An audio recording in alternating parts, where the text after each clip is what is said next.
beautiful souls. I hope you're doing well. Today is a beautiful day. It's an important one. We are the November 5th. It's today the American elections in the United States. So it's going to be a turning point for not only the States, but also the whole world. So let's see what will happen. Before I go into this creative intuitive transmission or CIT of today, I just wanted to mention something to all of you who perhaps don't know. We have started, when I say we is me, but also everyone, who wants to participate, started a series of meditation / visualizations every Monday at 5 p.m. EST, where people are invited to visualize the most positive future for our planet Terra and all humans of Terra, Terrahu, and all beings on our beautiful planet. And I invite you to look at the link under the video of this video if you want to see how you can participate in this beautiful visualization every Monday. It's based on a visualization created by our dear Dan Willis, who does amazing work on Terra with the help of the Galactic Federation of Worlds through Elena Denan. So I invite you to participate in those beautiful visualizations or meditations. And we've noticed this morning that the Schumann resonance has actually produced a little spike at 5 p.m. So, we don't know if it's directly related to our meditations, but hopefully it is. And it can never hurt, to bring some high frequencies into our beautiful planet. So that's just something, little announcements I wanted to make. If you want to share as much as possible, the link to the video I share under the description of this video, it will, make sure that as much people as possible will be participating in this beautiful visualization every Mondays at 5 p.m. EST. So let's get back to our creative intuitive transmission, or CIT today. The theme of our CIT, living an event, not time-based life. This is something that is not necessarily a new element, because it has been brought by people like our dear Elena Denan and Alex Collier through their extraterrestrial contacts, who have often said that the life that our galactic brothers and sisters live upstairs, if you want, or in the galaxy, is a life that is based on a series of events of cause and result. It's not based necessarily on time, because as we know, time is a construct that, not time, but linear time is a construct that we have here on our planet, because as you know, linear time is something that takes place in where there is gravity. So our perception of time is really based on a construct that's quite illusory, if you want. And we can also see that in things like, the change of hour twice a year, which is a little bit absurd. It's just based on some conventions, but it's really absurd. And the problem with this illusory perception of time is that it really brings us into a state of slavery regarding time. And I know it's a big word to use, slavery, but it really is when you start thinking about it, because every single action in our lives seems to be associated or anchored into this notion of time. And many of our sufferings and frustrations and things can often be related to the way in which we feel that there is not enough time to do this or that, or I'm getting old, I don't have enough time to do this project or to do these travelings or whatever.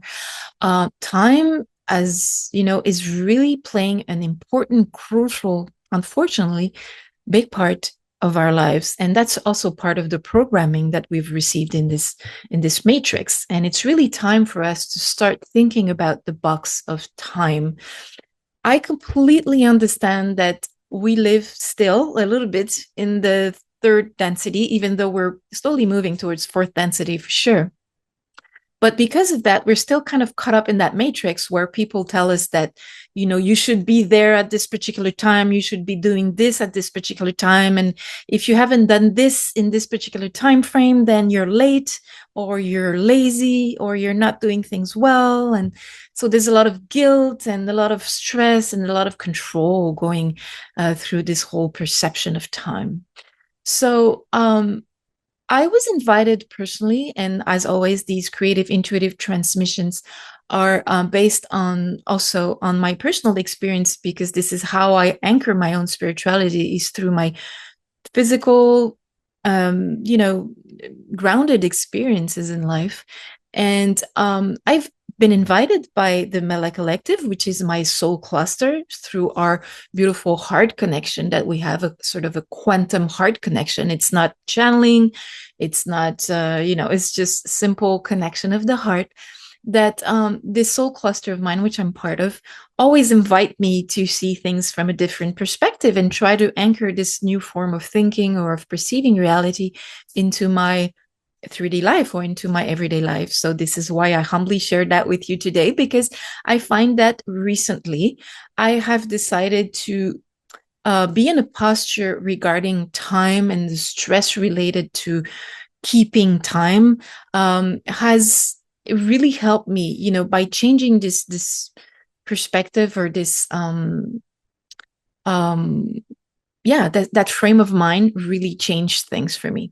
So I will give you the personal example. This way will illustrate what I mean by living a event rather than time-based life.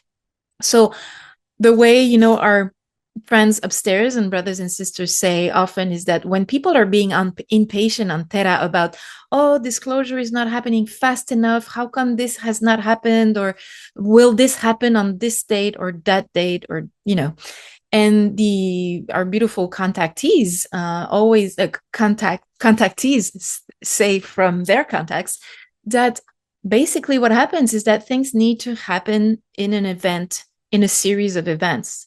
So it's not about, I don't know, things changing on this particular date because it's a particular date, because the particular date doesn't mean anything, considering that our calendar is completely fake. That's another story, which I'm not going to get into.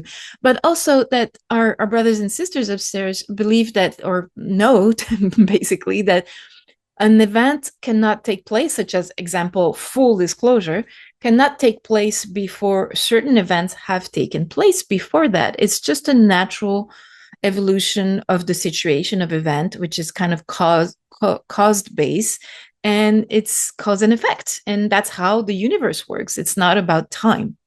And we need to be patient because of that, because things need to happen at the right time, because they're related to the previous events and the previous events that happened. So I personally, in my life, thought this is a really interesting, different way of perceiving reality. How can I include or try to live my life in this perspective from now on? Because as we know, as disclosure, happens, as we're going to be in civilian contacts with our brothers and sisters upstairs, we're going to have to adapt to their way of living, because this is how everybody lives in the galaxy. We're like just living in a dream here, but like everybody in the galaxy lives in a sort of event-based kind of life, or because they have this perspective that it's not just like obsessively associated with the time frame or the linear time frame we have here on Terra. So I thought, okay, it's time for us to genuinely start living our lives like how we would live our lives when we're going to be in contact with all these, galactic brothers and sisters, and live into the galactic event-based kind of clock, if you want, So I thought, how could I change things for that? Because for me, it's been very, it's been painful in my life, because I have this, as some of you know, I have this multi-dimensional part of myself as a Tal, and Tal are very organized and very disciplined, and, and very ethically. It's very important for them to be like, to do things well and to be, very kind of structured in that way. And so I have that kind of mind frame where I have to do this and that in that particular time frame. And then, things have to be done, and I should not be lazy in bed and just do nothing and then wake up at like 9 a.m. and because I have a lot of things to do in my day. And, if I'm not going to be able to do everything that's important in my day, if I wake up too late and if I don't do this at this hour, and a really rigid structure of thinking that really was not serving me anymore, because it was producing not only stress, because I was always watching the clock like, oh, I should be doing this, or oh shit, I slept too late this morning, I lost some time. And it was always about like losing time, and it was complete obsession, which really wasn't a reality. It was just an illusion. And also it created guilt, like, oh, I'm lazy because I woke up late, or all these really ridiculous BS thoughts that are programmed into us regarding time. So I decided I'm going to change my life. And I have to say, I'm really lucky in that way. But I've also made sacrifices and changes in my life to make this happen. Is that I live in a one-room studio. I don't have kids. I don't have a partner. I don't have dogs. I don't have an exterior job to go to. Not that I wouldn't need one financially, but that's another story. But, I work from home as a self-entrepreneur. I do my own schedule. I do my own life. I live my own life the way I want to. And that's the result of choices. And that's also why I'm living very, very, very minimalistically financially. But that gives me the freedom of doing things at my own pace. And because of that, I'm lucky. And I completely understand that it's not as easy for someone who has kids or family or an outside 3D job or schedules to keep up with, to try to change your perspective of time and try not to be caught up in the whole time-based life. But it's still an invitation to try to put more of that into your life on an everyday basis. This way you can try to get more and more into the time frame of like life being event-based. You do things as they need to be done, not because it's 9 o'clock or because it's 5 p.m. or, and we're still caught up in that, but, So personally, I've started now to live my life in that way. And like I said, I'm very lucky to be able to do so. And it's incredible because, I'll just give you a very specific example. I'm a person who needs my 8 hours of sleep, because not only because I'm rested and I'm full of energy and high vibe when I sleep my 8 hours, but also a lot of my profound visions and dreams and galactic memory recovery happen sometimes in my dream at around like 6 or 7 in the morning. And for me, it's really important not to put an alarm clock early in the morning, because if I do that, then I don't get enough sleep. And I don't also have that period of dreaming, which is very important for me because it's filled up with messages for me. So I had to accept, and I'm normally a really early riser, but I had to accept that I don't want to care about alarm clocks anymore. And I'm going to wake up every morning usually after my 8 hours of sleep when it's the right time for me. And now it can be 7, maybe it can be 8, which is not something I'm comfortable with, because it means that a lot of my day has already gone by if I don't wake up at 5:30 in the morning like I used to. But at the same time, I've also decided not to put myself like boundaries about, well, I should be in bed at 8 p.m. in the evening. This way I can get up at 5:30 in the morning. So now I wake up when I wake up and I go to bed when I go to bed. And I've realized that a natural rhythm took place within me, where now I'm kind of waking up at like 7:30 and going to bed at like 11:30 or sometimes later. And I don't care. And I go and have my daily walk at the time that it's good for my body, whenever my body feels to get out of that computer, because I spend about 10 to 12 hours in front of my computer doing everything I'm doing. And sometimes my body is like screaming, like, I want to get out and walk in nature. And I do that. And same thing with a nice meal and everything. So as I've more and more over the last few weeks, I've entered into this pattern of living my life more on an event base, like, okay, my body feels hunger, so now it's time to eat. So I'm going to eat. It could be 10 a.m. as it could be like 3 p.m. Who cares? Now my body wants to eat, and I eat now. And I don't have anything to justify to anyone. Or it's time to wake up now because my body's rested, and I do that. Or I'm full of energy. I don't know why. I'm full of high vibes and energy, and it's 2 o'clock in the morning. all right, I'm going to continue working on my index. If I have energy, why not? And then tomorrow I'll wake up at 10 and who cares, you know? So it's for me, it has changed my life. And again, I realize it's not easy for everyone to do that with an outside job and children and responsibilities or partner. But there is ways in which we can stop being completely obsessed by time on our phones or on our watches and just try to listen really what our rhythm is, what our body needs, what life brings to us, also in terms of surprises. Because if you're like so rigid in your mind and you think that at 9 o'clock you should be doing this or that, if life brings a surprise to you, like I don't know, at 9 a.m. suddenly someone calls you and says, "Oh, let's have a walk outside," and you are not used to do your walk outside until 1 p.m., then you're going to say, "Oh no, I can't, I have to work now." Then you're going to pass a beautiful you're not going to be the witness of an amazing event in nature or something like that. So it's also about welcoming life as it is, as source presents itself through our lives, by not being completely and obsessively stuck in a rigid pattern of thinking with time. So that's a basic message. I mean, I'm not going to go deeper into that because it's pretty much clear, you know, what it means and how it's a really reorganization of our mind frame, but also of our life. And it doesn't need a lot of organization because it's really about following the logic of things, the necessities that we have from our body's needs, from what needs to be done. And we just follow the flow of life. And this way, we're not caught up in that rigid structure anymore.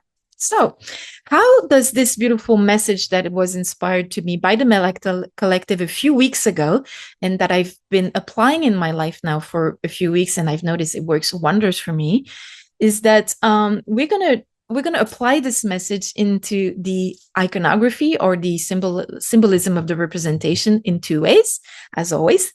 So today we have a beautiful background image that was chosen for us, which represents here this message in a way, with clocks everywhere and the clocks that seem to be, you know, taking over the whole scenery and the whole landscape with, you know, time subjected kind of events and, you know, you have to do this and that. And then what you have here is this beautiful lady who's kind of dancing and free, and she just says to the clock, no.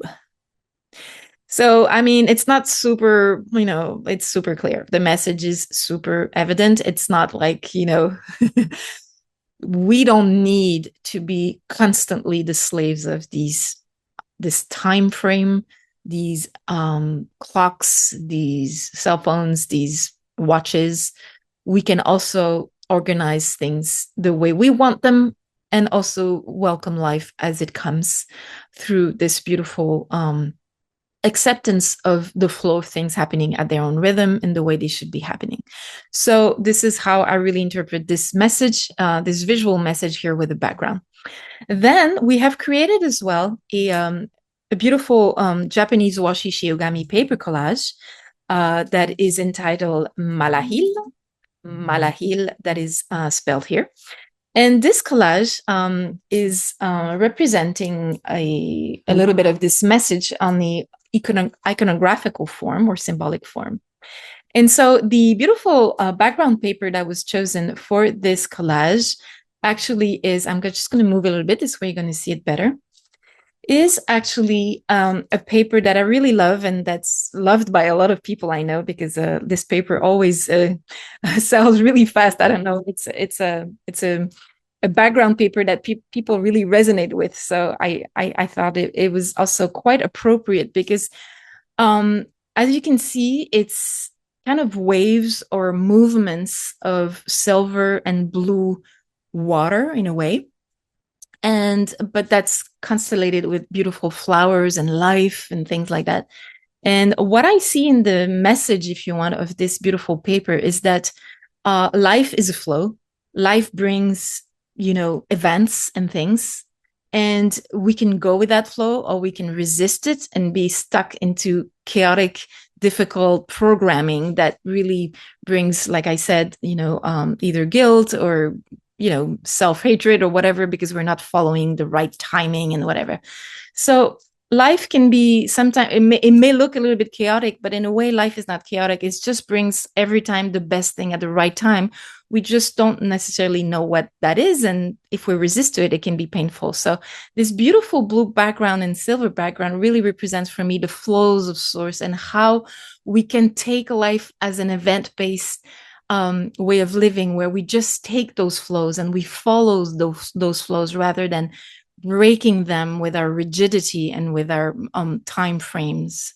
So this is how I interpret it. And because we follow those flows, life becomes extremely rich, and it blooms, because when you respect life and sources cycles, life just blooms. Life is just amazingly rich and generous to you in your life. You're just, because things flow naturally and you're not resisting. Then we have a central navy blue circle with golden waves. Often waves for me are representing the more, how can I say, chaotic element of life, where you're dealing with a lot of things at the same time. But at the same time, the golden aspect of the waves represent, in a way, how chaos or things happening in our life are also gifts from source and from the fractals of source that we all are, each of us are, in order to apprehend life in a way that either is resistive or you go with the flow of the background. So it's a potentiality there, where you can either see life as a chaos that throws things at you here and there, and then you're like overwhelmed, and especially regarding time, or you can see life as giving you the opportunities to, through these challenges or things being thrown at you, to take them as beautiful opportunities to grow and to do what you have to do in the most peaceful and centered way. Then we have on the upper side and the lower side and lower side of the central circle, we have two red circles, which for me represent the connection to the heart. So in that way, if we are centered up and down, grounded on Terra, and in our branches in the stars, when we're centered, when we're aligned through the connection to our heart, our chakra heart, but also our physical heart, then we can be calm, centered, and we can live an event-based life without having to freak out with time, with stress, with guilt, and just take one thing at a time, which comes back a little bit to the previous CIT I did, one bite at a time. You take one thing, you do it, whatever the time it is in the day, who cares? You do it well with all your presence, your mindfulness, then you move on to the next thing. And as you do this, you do things well all the time, and your life becomes a blooming flower. Then you have those beautiful kind of golden branches leaving each from the heart-centered space, sacred space of your heart, of your inner being. And those beautiful golden branches have the flower of life motif, which for me always represents source energy, but also the fractal of source that we all are. And they just bloom in one direction and into the other direction. And you're just, life brings you right and left, but you're not like, how can I say, chaotically thrown left and right. You're just centered within yourself, and you accept the movements to the right, the movement to the left that source brings you, and you take one event at a time without being freaked out by time. Then you have the central circle, which is a black one, which represents Japanese script. And this black circle with golden Japanese script often reminds me of a very kind of I wouldn't say dogmatic, but very kind of organized, Ta-like, Vulcan-like energy, where it's like, we should be doing this and that. And, it's kind of a bit of a dogmatic way of apprehending life, So it's like things should be done this way and that way. And that it's a little bit rigid. But then that is countered, if you want, by a central circle, which is gold and black, it's a motif of stylized waves, which for me represent the way in which we can pace things, either the gifts of life or the challenges of life, gold, black. And those black and gold waves, which are kind of paced and regular, represent the way in which we can find balance between a very disciplined, structured, almost dogmatic approach to time versus a more heart-centered one, where we're just aligned with our heart and with this balance within us that we don't need to be rigid. So this is how I interpret this collage. Malahil is available as an original washi chiyogami, Japanese washi chiyogami paper collage, but also as a digital file. And both the original and the digital file are obviously imbued, as always, with the beautiful high frequencies and high vibrations of the Mella collective, their beautiful message, and the colors and shapes that work their magic in a way, their beautiful white magic into the energies that you can receive in your own sacred space by owning one of these creations. So that's it for today's message. So I hope that this invitation by the Mella Collective will bring you a hopeful way of living life where you're not caught up in that horrible discipline and I don't know, frame of mind that brings so much guilt and so much self-hatred about like, oh, I didn't do this in time, or I should do that in time, and stress as well, which is, we don't need stress. We have enough of it in our lives. And so now it's time to move on to a new perspective, a new way of living life, which is more event-based. So that's the invitation of today. I hope it works out for you, as it has definitely worked out for me, and it's working wonders for me. So I really offer this personal experience humbly from my own experiences. It really has worked wonders for me. So take immense care of yourselves. Take one thing at a time. Try to avoid the obsessiveness of time and stay in one event after the other, and everything will happen throughout the day. You'll see at the end of the day that you've been able to do everything you needed to do without freaking out, without being in guilt. And it's a wonderful way of living. Sending you love. Bye.